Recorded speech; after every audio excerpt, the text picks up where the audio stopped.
Good morning friends. 1 મિનિટનો સંદેશ આપણે જોઈ રહ્યા છે, રાઈટ?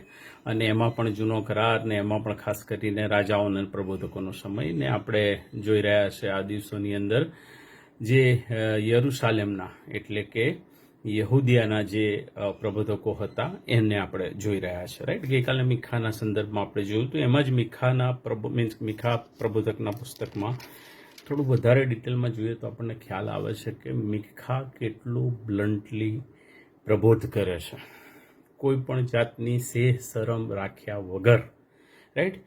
તમે 3જો અધ્યાય જુઓ ને એની 9થી કલમ લઈ અને 12મી કલમ સુધી જુઓ તો એ જે યરુશાલેમની અંદર મીખા ઊભો છે એ યરુશાલેમના લોકોને યાદ અપાવે છે કે યાકૂબના વંશના નેતાઓ એટલે ઇબ્રાહિમ, ઇસાક ને યાકૂબના વંશના તમે નેતાઓ, ઇસરાયેલના વંશના અધિકારીઓ, ન્યાયને ધિક્કારનારા તથા ઇન્સાફને ઊંધો વાળનારા, કૃપા કરીને આ સાંભળો, કૃપા કરીને આ સાંભળો.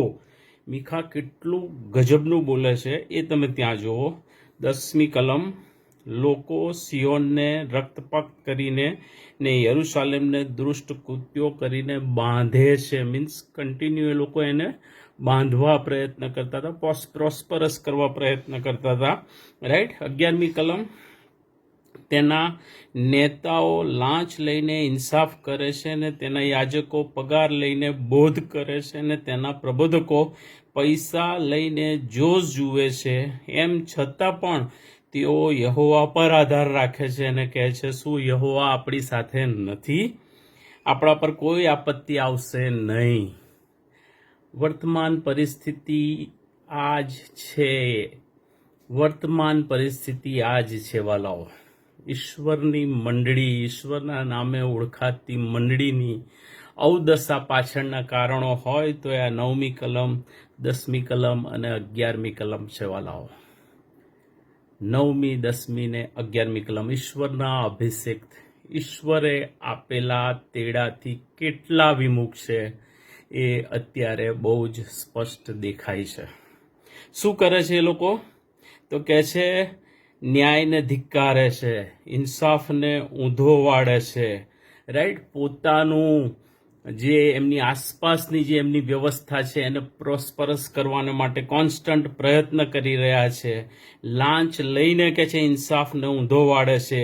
યાજકો પગાર ખાય છે, યાજકોને કોઈ પગાર ખાવાનો નહોતો પણ કે છે યાજકો પગાર ખાય છે. અને પ્રબોધકો પૈસા લઈને કે છે જોશ જુએ છે. અને પછી એ કહે છે કે તેઓ યહોવા પર આધાર રાખે છે.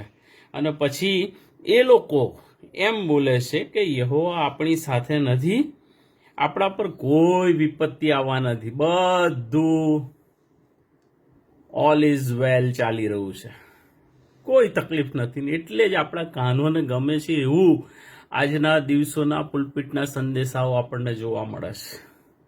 ઈશ્વરનો અવાજ, ઈશ્વર જે કહેવા માંગે છે એ કહી શકતા નથી એ લોકો. કેમ? કારણ કે એમને માણસોને ખુશ કરવાના હોય છે. આ વરવી વાસ્તવિકતા છે, આ નગ્ન સત્ય છે આજની મંડળીનું. ભલે કદાચ કોઈને ગમે કે ના ગમે, બટ આ વચન વાંચજો, મનન કરજો અને સમજવાને માટે યત્ન કરજો તો તમને તમારું દર્શન, તમને તમારું તેડું અવશ્ય હાંક મારશે. ઈશ્વર, હા, જીવંત ઈશ્વર એ તમને સ્પર્શ કરશે જો તમે ઈચ્છતા હશો તો પ્રાર્થના સહિત એ કરવું પડશે. એનાથી આગળ વધીને ધ્યાનથી સાંભળો શું કહે છે 12મી કલમ. એથી તમારા લીધે, ઇટ મીન્સ આ તમારા પાપને લીધે, આ તમારા પાપને લીધે કે છે સિયોન ખેતરની પેઠે ખેડાશે, સિયોન ખેતરની પેઠે ખેડાશે ને યરુશાલેમના ઢગલા થઈ જશે ને દેવના મંદિરનો પર્વત તે વનની ટેકરીઓના જેવો થઈ જશે. આ મીખા જ્યારે કહે છે આશરે 600-650 વર્ષ પહેલા, રાઈટ? અને એ ભવિષ્યવાણી ઈસવીસન 70ની અંદર પ્રભુ ઈસુ ખ્રિસ્તના જન્મ થયા એના 70 વર્ષ પછી આ ભવિષ્યવાણી પરિપૂર્ણ થાય છે. શું થાય છે તો કે છે સિયોન ખેતરની પેઠે ખેડાશે, યરુશાલેમ તો કે એ ઢગલો થઈ જશે. અને એ ઈસવીસન 70ની અંદર જ્યારે રોમન સામ્રાજ્યનું એ મહાન લશ્કર ફૂલ ફ્લેજની અંદર પૂરી એની તાકાત સાથે યરુશાલેમ પર હુમલો કરે છે, ત્યારે એ યરુશાલેમ નેસ્ત નાબૂદ કરી કાઢવામાં આવે છે બીજી વખત. પહેલી વખત તો નબુખાદનેસ્સારે કર્યું હતું, જે દાનિયેલ પ્રબોધકના પુસ્તકમાં આપણે જોઈ શકીએ છીએ, રાઈટ.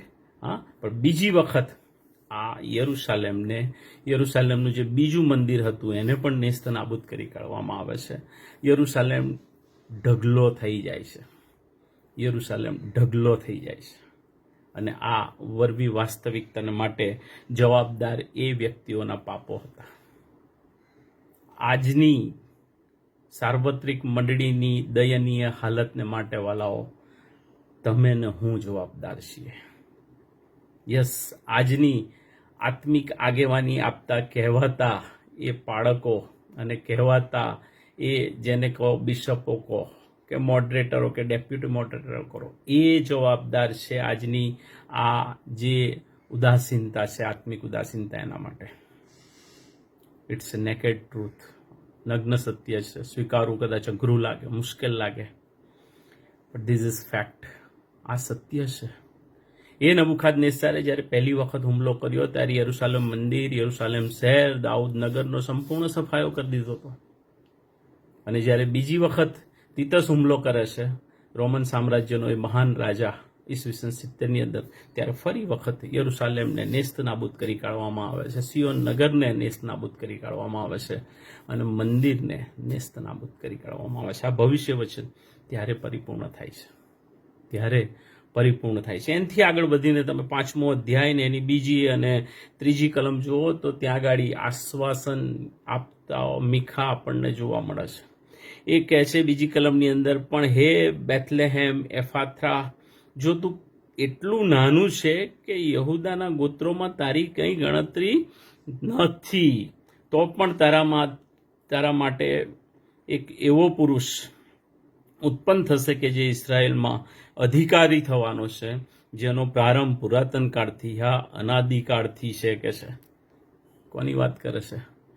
પ્રભુ ઈસુ ખ્રિસ્તના આગમનની વાત કરે છે. કોની વાત કરે છે? બેથલેહેમની વાત કરે છે. કે બેથલેહેમ, ભલે તું યહૂદાના ગોત્રોમાં સૌથી નાનું રહ્યું, તારી કોઈ ગણના ભલે ના કોઈ કરતું હોય, પણ કે છે તારામાંથી ઇઝરાયલનો અધિકારી ઊભો થશે. કે છે અને તમે હું જોઈએ છે સમયની સંપૂર્ણતા, એ પ્રભુ ઈસુ ખ્રિસ્ત એ આ જ બેથલેહેમની અંદર જન્મ લે છે, આ જ બેથલેહેમની અંદર. બીજા શબ્દોની અંદર મીખા પ્રબોધક જે પ્રબોધવાણી કરે છે એ ઇઝરાયલને પણ લાગુ પડતી હતી, એટલે કે ઇઝરાયલ પ્રજાને પણ લાગુ પડતી હતી, ને મને ને તમને પણ લાગુ પડે છે. એ ધ્યાનથી તમે વાંચશો આ 7 અધ્યાય તો ચોક્કસ પ્રભુ તમારી સમજણ વધારશે, વચનોની ઊંડાઈ વધારશે, અને ચોક્કસ આ વચનો થકી તમે ને હું આશીર્વાદિત થઈશું. રાઈટ. ઈશ્વર આ સમજણ સાથે, આ દ્રષ્ટિકોણ સાથે વચનો વાંચવાના માટે, સમજવાના માટે અને જીવનમાં ઇમ્પ્લિમેન્ટ કરવાના માટે કૃપા આપે. મે God bless you. Have a બ્લેસડ day. Bye bye. Take care.